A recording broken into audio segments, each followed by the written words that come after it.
Hola, ¿qué tal? Soy Nicole Suárez y estas son las noticias de Mediodía en Digital. Noticias Telemundo Digital. ¡Oh, my God! ¡Yo! En su entrada en Luisiana, Aida deja un estado incomunicado con 1 millón de usuarios sin electricidad.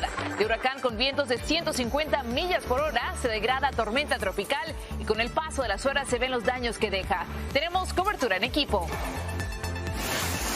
El huracán Nora también se degrada a tormenta tropical en México, pero a su paso por las costas del Pacífico deja inundaciones con un menor muerto, un desaparecido, varios heridos y a 355,000 personas sin luz. Las lluvias van a seguir.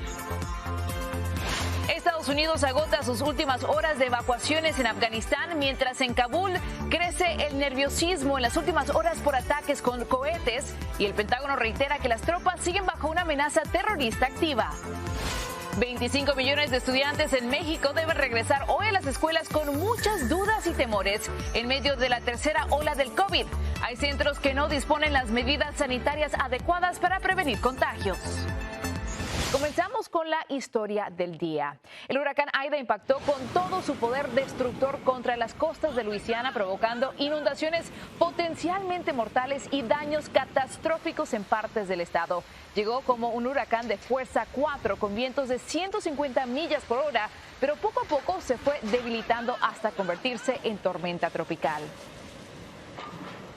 Los daños que está causando Aida aún no están cuantificados. En lugares como Galiano, a unas 30 millas de la costa por donde entró, arrancó el tejado del pequeño hospital de Nuestra Señora del Mar, sin que afortunadamente causara heridos. Los hospitales de Luisiana ya estaban llenos de pacientes con COVID antes de la llegada del huracán y ahora es aún más difícil atenderlos. El sistema de mal tiempo deja imágenes habituales, por desgracia, en situaciones como esta: tendidos eléctricos abatidos, árboles caídos o embarcaciones hundidas y daños graves, como vemos en esta zona costera de Luisiana, en el pequeño pueblo de Golden Meadow. Y ahora, como bien mencionamos, han ido cambiando las condiciones atmosféricas, pero se recomienda la máxima precaución y que no se salga a la calle. Rubén Pereira está en Luisiana desde hace 48 horas ya. Cuéntenos cómo están las cosas ahora. Buenas tardes, Rubén. ¿Qué tal? Nos encontramos en una carretera que va a dar con el pueblo de Lafitte, Luisiana. Sin embargo, al fondo allá se ve que esta carretera está totalmente inundada. Aquí vemos a personal del ejército, agencias policíacas, tanto del sheriff también del estado y de otras agencias, y sobre todo voluntarios. Vamos a voltear un poco la cámara para acá. Voluntarios que vienen con sus lanchas, porque en estos momentos se está llevando a cabo pues un operativo, por así decirlo, de rescate de cientos de personas que se quedaron ahí en esa población. Ellos no quisieron evacuar y bueno, están ahí adentro sin agua, sin comida, sin luz, y en estos momentos pues las autoridades junto con voluntarios están pues ingresando para rescatar a estas personas. Recordemos que fueron fuertes las inundaciones las que dejó el huracán Aida aquí en el área de Luisiana, fuera de Nueva Orleans, sobre todo en esta área que se llama Lafitte. También hay otras poblaciones que pues están incomunicadas, y es que pues las autoridades ya les habían advertido a estas personas que evacuaran, sin embargo por alguna u otra razón no lo hicieron. Y bueno, aparte de las inundaciones, aquí en esta zona también vimos cómo el huracán inundó carreteras, sobre todo la Interestatal 10. En las zonas que no fueron afectadas por inundaciones, sí fueron afectadas por las fuertes ráfagas de viento de más de 150 millas por hora que causaron daños a bastantes estructuras. Hemos visto cómo también hubo árboles caídos, tendidos eléctricos y mucho escombro que ha quedado en la calle. Por eso las autoridades están pidiendo a las personas pues que si no tienen que manejar por esas zonas, que no lo hagan. Y sin lugar a dudas, aquí vemos una embarcación que va a dirigirse a esa zona para ayudar en las labores de rescate. Nosotros, por supuesto, estaremos aquí reportando pues cómo se lleva a cabo esta situación y sobre todo de los estragos que ha dejado el huracán Aida aquí en esta zona. Regreso con ustedes. Rubén, gracias. También está en Luisiana Francisco Cuevas, que no ha parado de moverse en la zona en los últimos 2 días para contarnos lo último de la llegada de Aida. Dinos cuál es la situación ahora, Francisco. Buenas tardes. Actualícenos, por favor. ¿Qué tal? Saludos, estamos en la Place, Luisiana, justo en medio de Nueva Orleans y de Baton Rouge, donde hay reportes de que podría haber hasta 1000 personas que en estos momentos están en ayuda de ser rescatados. Estamos viendo ya a voluntarios que han llegado hasta esta zona con algunos botes para rescatar a algunas personas. Ese auto quedó totalmente abajo del nivel del agua y bueno, esto puede ser una gran muestra de la necesidad que hay en estos momentos en esta comunidad. Este anuncio de las carreteras se ve que está a la mitad del agua y de este lado podemos ver prácticamente lo alto que llegó el nivel del agua en este lugar. Hay una comunidad que está en gran necesidad, voluntarios están llegando ya con botes para comenzar las labores de rescate y bueno, esta es una zona donde hay bastantes personas y que desde anoche había sido inundada con llamadas del 911, pero los equipos de emergencia no podían venir porque había un viento verdaderamente fuerte para poder hacer labores de rescate. Buenas tardes, ¿cómo está, señor? ¿Cómo le va? ¿Usted vive acá en esta zona? Sí. Hábleme un poco acerca de lo que pasó aquí con el huracán y la necesidad de mucha gente que está atrapada en estos momentos. No sé lo que está pasando en la casa mía. Yo vivo allí en Foxwood. Eso es lo que, íbamos a ir a mirar lo que tengo. Tengo entendido que mucha gente lo perdió todo, alguna gente continuó atrapada en los áticos. Lo último que yo oí del vecino mío, el agua se metió en la casa. Gracias, muy amable, suerte con todo. Hay personas, como les decía, que están reportando que están atrapadas en los áticos de las casas donde buscaron refugio. Y bueno, puedes ver aquí los botes de personas que están siendo rescatadas, que quedaron atrapadas y que están tratando de recuperar algunas de sus pertenencias que han perdido. Hemos visto durante todo el día los helicópteros y también algunas lanchas que están dando vuelta, tratando de llegar a estas familias que desafortunadamente están incomunicadas porque no hay servicio telefónico, no hay tampoco electricidad y esto hace obviamente más difícil las labores de rescate en esta zona de la Place, donde como les digo podría haber hasta 1000 personas atrapadas en sus casas y las autoridades en estos momentos y voluntarios están haciendo todo lo posible por llegar a ellos. Allá va un bote más en busca de personas que necesitan ayuda en estos momentos y todos son brigadas de voluntarios en estos momentos. Más ayuda ya viene en camino. Esperemos que la situación mejore pronto. Muchísimas gracias, Francisco. Y bueno, ya sabemos que Aida tocó tierra en Luisiana como un potente y peligroso huracán. La buena noticia es que ahora ha disminuido su fuerza. Nuestro jefe de meteorología, Carlos Robles, ha seguido su trayectoria en directo. Buenas tardes, Carlos. Cuéntanos qué podemos esperar ahora de Aida. Bueno, Nicole, Aida es ahora una depresión tropical, ha comenzado a perder intensidad rápidamente. Por fortuna, ya su amenaza no se trata de fuertes vientos, sino de lluvia excesiva que comenzará a afectar y continuará afectando, debería decir, al estado de Mississippi y debería comenzar a afectar lo que es el centro y nordeste de los Estados Unidos. Vamos a las gráficas, quiero mostrarles dónde se ubica el sistema ya degradado a depresión sobre el área de Mississippi. Aún existen ráfagas de viento con intensidad de tormenta tropical, pero nuevamente la amenaza no son sus vientos sino sus lluvias. Se dirigirá hacia el nordeste del país. Es increíble pensar que esta perturbación va a dejar impacto sobre el estado de Nueva York y también así Pensilvania.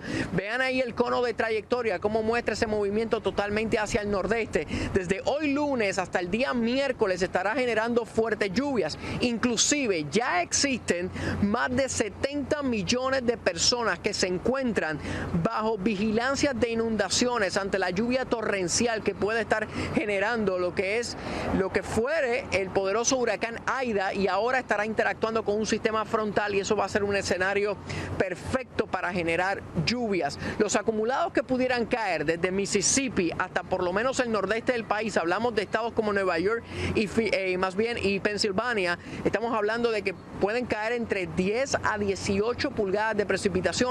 Todas esas zonas están en alerta y deben tomar acción en el sentido de que ya sus suelos están muy saturados por eventos de lluvias previos y todo pareciera indicar que Aida ahora va a dejarles caer todo un diluvio y los pudiera poner en riesgo de inundaciones severas. Nicole. Carlos, se había pronosticado que Aida iba a ser una de las peores tormentas en tocar tierra en Luisiana. ¿Cómo lo has visto tú? Bueno, empató el récord con el huracán Laura como el huracán más intenso de afectar territorio estadounidense.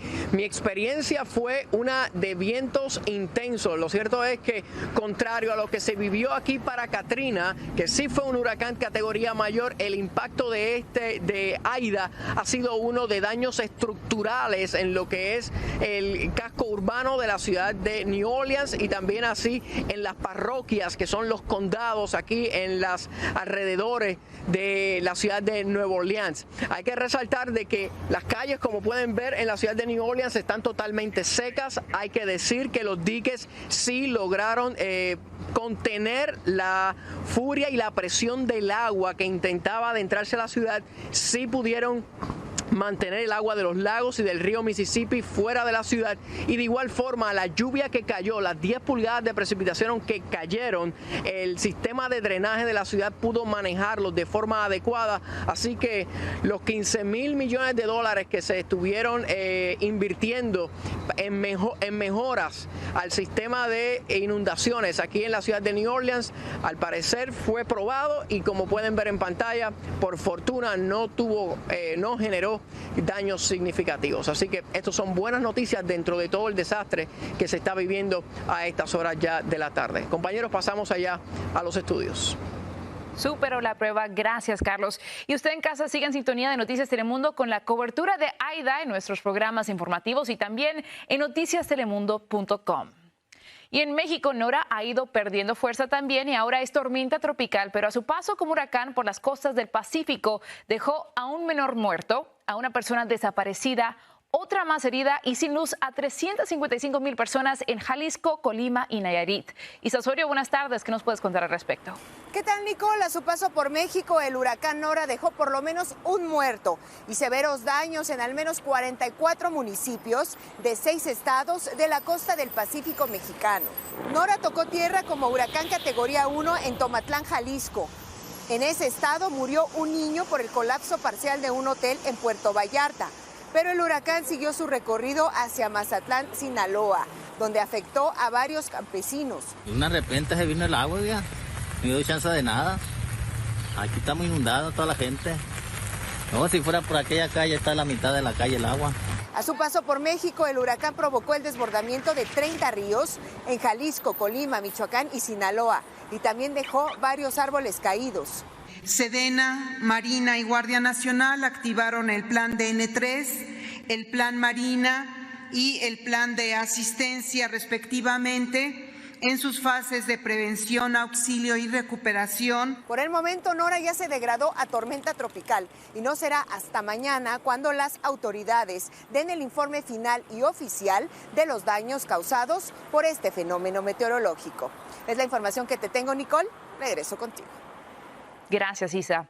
Y las órdenes de evacuación siguen siendo una constante para los residentes de los condados del Dorado y Alpine, mientras el incendio Caldor sigue quemando partes de California. Esas órdenes de evacuación aumentaron el domingo después de que el incendio masivo experimentara una rápida propagación, según los equipos de extinción. Hasta ahora lleva arrasados más de 168,000 acres y se calcula que solo se ha contenido en un 13%.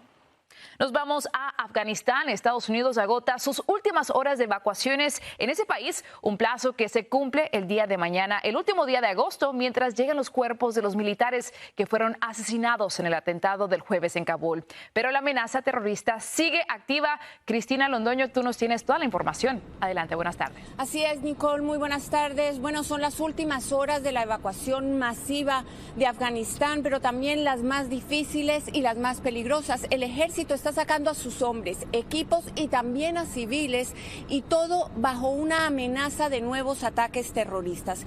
Mientras aquí vivimos estas horas con gran preocupación y con luto por la llegada de nuestros héroes caídos. El Pentágono confirmó esta mañana que al menos 5 cohetes fueron lanzados contra el aeropuerto de Kabul. Al parecer, de este auto en llamas que se habría encendido por los motores de los cohetes. Seguimos bajo una amenaza terrorista activa, dijo el portavoz del Pentágono. Informaron también que detuvieron otro ataque con una autobomba que iba dirigido al aeropuerto. Pero un comandante afgano le dijo a Richard Engel de la NBC que Estados Unidos impactó a una casa cobrando la vida de al menos 9 personas, incluyendo niños. El Pentágono reconoce que en la defensa pudieron haber muertos civiles. So just come back, total, 122,000 were evacuated, approximately 5,400 Americans. We continue to have the capability to evacuate and fly out those until the very end, but as you... Mientras aquí días de luto y extremo dolor con la llegada de los cuerpos de los 13 militares muertos en el ataque terrorista el jueves. Entre los caídos, Nicole G., hija de Richard Herrera. 2 días antes de su muerte, la infante de Marina había colgado esta foto en su Instagram, abrazando a un bebé afgano. Decía, amo mi trabajo. Lo último que nos llega desde Kabul es que ya cerraron la entrada al aeropuerto y no están recibiendo a más evacuados afganos. El talibán ha prometido que los dejará salir por otras vías, pero bueno, no muchos creen en la palabra del talibán. Nicole. Al menos 12 muertos y 16 desaparecidos dejó el choque de 2 embarcaciones en la madrugada del domingo en el río Huallaga, en la provincia peruana de Alto Amazonas. El accidente ocurrió en medio de la niebla, cuando la mayoría de los pasajeros estaba durmiendo. Eran unos 80, más del doble de lo permitido a bordo. La lancha se partió en 2 y todos cayeron al agua. Unos 50 pudieron ponerse a salvo. La búsqueda de los desaparecidos continúa y también se sabe que muchos de los que cayeron al agua no sabían nadar. Qué lástima. 25 millones de estudiantes en México deben regresar hoy a las escuelas en medio de la tercera ola del COVID en el país. Hay centros que no cuentan con las medidas sanitarias adecuadas, pero aún así van a recibir a los alumnos en persona por orden presidencial y también con muchas dudas y temores. Raúl Torres, buenas tardes. Llegaron felices, con emoción, también con nervios, los niños, las niñas, los adolescentes, después de que se mantuvieron 17 meses cerradas las escuelas. Te saludo desde la Ciudad de México. 25 millones de estudiantes fueron convocados al regreso a clases presenciales, sobre todo en escuelas públicas. Todos con cubrebocas, recibieron su gel sanitizante. En grupos reducidos van a ir 2 días por semana, por apellidos, lunes y miércoles, martes y jueves. Los viernes serán para asesorías. Y los menores están conscientes de que la pandemia no termina. Escuchemos a Renata y a David. Yo ya me quiero regresar a la escuela porque pues, me aburro mucho ahí en mi casa. Me siento bien, feliz, un poquito preocupada y nervioso, pero bien. El gobierno decretó el regreso a clases, sobre todo por los niños sin acceso a tecnología que perdieron muchas clases. Vamos a escuchar a María. Ella llevó tranquila a su hija a la escuela, dice que ya era necesario. Pero ya es justo que los niños regresen. Es de verdad que es un aprendizaje muy lento lo que ellos están teniendo. Muy lento. Hay niños que ni siquiera saben contar. Muchas escuelas recibieron limpieza por parte de los padres. Aún así, muchos padres están muy nerviosos, como Carla Valenzuela. Aún así, llevó a su hijo. Los niños tienen que estudiar. No queremos un país mediocre. Otras escuelas mantendrán un sistema híbrido, sobre todo las escuelas particulares.